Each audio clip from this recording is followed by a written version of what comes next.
In front of me is Samsung Galaxy A52s 5G, and let me show you how to clear browsing data on this phone.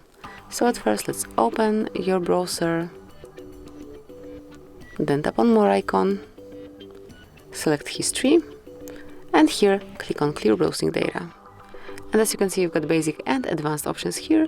So under basic, you've got browsing history, cookies and site data, and also cached images and files. And then under advanced, you've got few more, and these are saved passwords, autofill from data, and site settings. Just mark those that you would like to remove, and then select time range. So it can be last hour, last day, 7 days, 4 weeks, all time. I will pick all time as I would like to perform a full cleanup. Then tap on Clear Data, and tap on Clear. And that's it, that will be all. Thank you for watching. Please subscribe our channel and leave the thumbs up.